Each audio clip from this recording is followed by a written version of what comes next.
എൻ്റെ പേര് മൊയ്തീൻകോയ. ഞാൻ തൊഴിലുറപ്പിന് പോണ ഒരാളാണ്.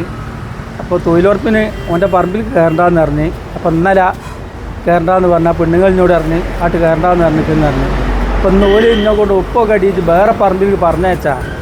എന്നാൽ ഞാൻ പോരുമ്പോൾ ബൈമ നിന്ന മിരുവേക്കായി എങ്ങോട്ട് വരിയെന്ന് പറഞ്ഞ് വിളിച്ച്. അപ്പം ഞാൻ വിചാരിച്ച് ഓലെ കൂട്ടത്തിൽ പണിയെടുക്കാനാണ് എന്നെ വിളിക്കുന്നതെന്ന്. അങ്ങനെ ചെന്നപ്പോൾ എന്നെ തച്ചപ്പോൾ ഞാൻ വീണ് വെച്ചു. ഞാൻ പിന്നെ ബടിയോണ്ടോ ഇരുമ്പോണ്ടോ തച്ചതെന്ന് എനിക്ക് ഓർമ്മയില്ല. ഒരുപോലെ തച്ച് പൊളിച്ചാൽ നിൽക്കുകയാണ്. അങ്ങനെ സംഭവം. കാരണം ഒരു 41 കൊല്ലം മുന്നേ അതിൻ്റെ ഒരു പ്രശ്നം ഉണ്ടായിരുന്നു. അതന്ന് തീർത്തതാണ്. നാട്ടുകാരണവന്മാരൊക്കെ കൂടി 10 ലോഡ് കല്ലിറക്കി ഇന്നെ കൊണ്ട് കെട്ടിച്ചതാണ്. അത് അങ്ങനെ അന്ന് തീർത്തതാണ്. അതാണ് കാരണം, അതല്ലാണ്ട് വേറൊരു കാരണമൊന്നുമില്ല. പരാതി കൊടുത്തിരിക്കുന്നു. എൻ്റെ പേര് പുളിയാർച്ചാല് മൊയ്തീൻകോയ.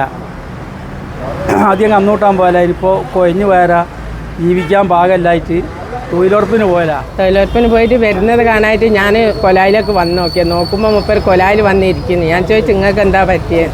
എന്നപ്പോൾ ആസീസാറ്റ് ഇന്നെ അടിച്ച് തള്ളിയിട്ടാണ് എനിക്ക് മേലൊക്കെ പരിക്ക് പറ്റിയിരിക്കുകയാണ്. എന്നപ്പോൾ തന്നെ ഞാൻ ഓട്ടോറിക്ഷയും വിളിച്ച് കൊണ്ടുപോകുന്ന സ്റ്റേഷനിൽ വന്നപ്പോൾ അവർ പറഞ്ഞു നിങ്ങൾ വേഗം ആസ്പത്രിയിൽ പോയി കാണിക്ക്, എന്നിട്ട് പരാതി തരാമെന്ന്. അങ്ങനെ ആസ്പത്രിയിൽ പോയി കാണിച്ച് അവർ മരുന്നൊന്നുമില്ല, ഒരു ഐസും കട്ട വെച്ച് അവിടെ, പിന്നെ ഒരു ഇഞ്ചക്ഷനും വെച്ച്. അങ്ങനെ ഇപ്പോൾ സ്റ്റേഷനിൽ ഞങ്ങൾ പരാതിയും കൊടുത്തിരിക്കുന്നു. ഇങ്ങനെയാണ് സംഭവം. പിന്നെ ഞാൻ സംഭവ സ്ഥലത്ത് ആടല്ല, ഞാൻ വീട്ടിലല്ലേ, ഞാൻ കണ്ടില്ല. ഒരു വടി കൊണ്ട് ഒരുങ്ങി വന്നതാണ്. അപ്പം ഇന്നലെ അയാളെ പറമ്പിൽ അതിനും പോലെ പണി.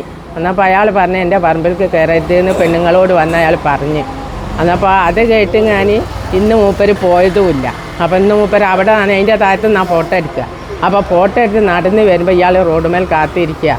അപ്പോൾ അവിടെ വെച്ച് ഞാനാണ് ചെയ്തത്. മുഖത്ത് തന്നെ ആദ്യം ഏരിയത്തേക്ക് വിളിച്ച് വരുത്തി അടി മുഖത്ത് കൊടുത്ത്. ആ മുഖത്തെ അടി അവിടെ എത്തുമ്പോൾക്ക് മൂപ്പർ വീണ് വയ്ക്കുന്നു. അല്ലേ പിന്നെ ഒരു എന്ത് വെച്ച് അടിച്ച് വടിയോണ്ടോ ഇരുമ്പോണ്ടോ അടിച്ച് ഓർമ്മയില്ല. ആ കോലത്തിലാണ് വാരിൻ്റെ ആ ഭാഗം കാണുന്നത്. ഇതാണ് സംഭവം.